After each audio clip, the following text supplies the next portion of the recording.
Hey yo, salut, bonjour, salutations. Aujourd'hui on se retrouve sur ma chaîne La Bibliothèque d'Uriel pour écouter mon avis sur la nuit où les étoiles se sont éteintes. Juste avant que je commence, n'hésite pas à mettre un like si cette vidéo te plaît et à t'abonner si ce n'est pas encore fait, et c'est parti. Du coup, La nuit où les étoiles se sont éteintes, écrit par Neil Gaiman et Marie Alino, c'est un livre qui a beaucoup fait parler de lui quand il est sorti.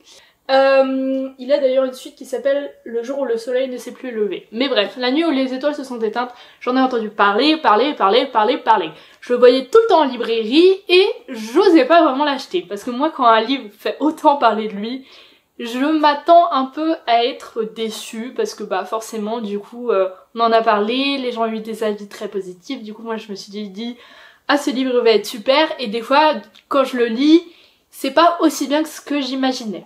Mais j'avais des bons d'achat à utiliser en librairie et j'ai donc décidé de l'acheter parce qu'en plus il est que en grand format il me semble, donc voilà. Et je l'ai lu un peu juste après, je l'ai acheté genre en septembre et je l'ai lu en octobre.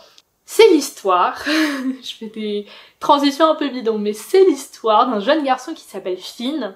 Sa maman est en prison et il est donc confié à la garde de son oncle, donc il change complètement d'environnement. Il est un peu déprimé de déménager parce que ça l'éloigne énormément de la prison de sa maman. Il est dans un nouveau lycée, etc.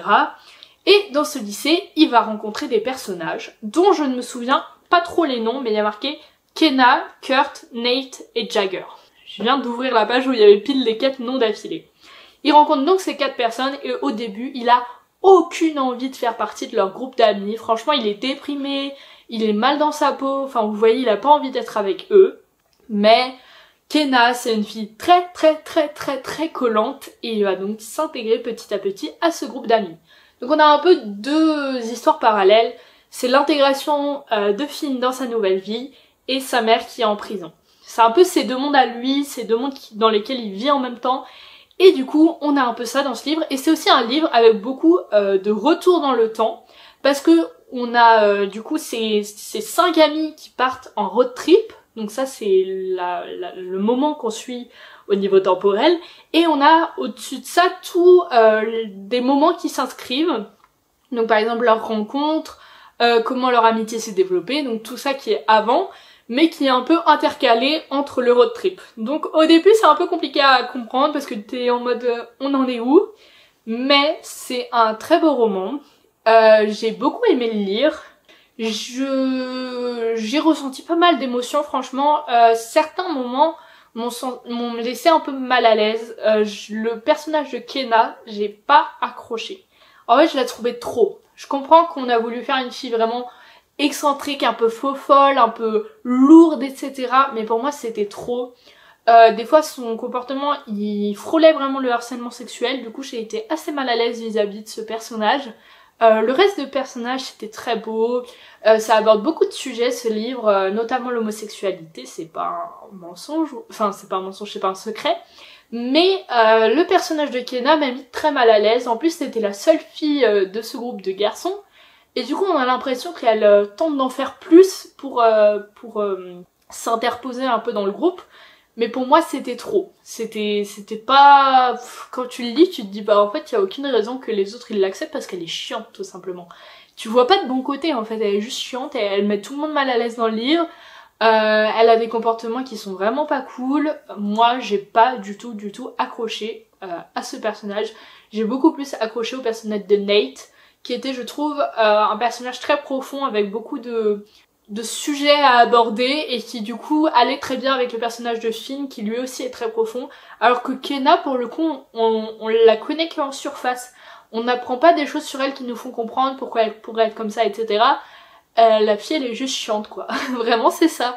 On n'apprend rien sur elle, j'ai l'impression dans ce livre, on creuse pas son personnage. Tous les autres personnages on apprend des aspects sur leur vie et Kenna elle reste un petit peu en surface. Après je me demande est-ce que dans Le jour où le soleil ne s'est pas levé on n'en apprend pas plus sur Kenna. C'est possible, mais pour le coup ça m'a un peu gênée, surtout au début du livre où ce caractère qu'elle a est encore plus développé. Après dans le livre ça descend un petit peu en quelque sorte, mais au début du livre c'est vraiment énervant à lire. Je pense que c'est le but recherché, mais pour moi c'était un peu trop parce que du coup ça me mettait un peu mal à l'aise. Après il y a sûrement des gens qui l'ont adoré, qui se sont dit ah ouais elle est trop drôle et tout, mais moi j'ai pas accroché au personnage de Kenna. Par contre Finn et Nate, y a pas de problème. J'ai adoré cette idée que en fait Finn, sa mère elle est en prison, et le quartier dans lequel il arrive et les amis qui se fait sont très bourgeois, et du coup ça contraste vraiment parce que lui forcément il a des problèmes d'argent, payer les avocats et tout ça coûte cher, et du coup ça contraste avec eux qui sont des petits bobos et qui ont pas du tout du coup les mêmes problèmes que lui, qui vont au cinéma, au restaurant etc. sans se soucier des dépenses. Et du coup c'est assez intéressant de voir comment Finn essaye de rentrer dans ce groupe tout en économisant son argent. Enfin il y a toute une dimension financière qui est très intéressante dans ce livre, et forcément la dimension de la prison est également très intéressante parce que la raison pour laquelle la mère de Finn est en prison nous fait voilà réfléchir sur le système judiciaire etc.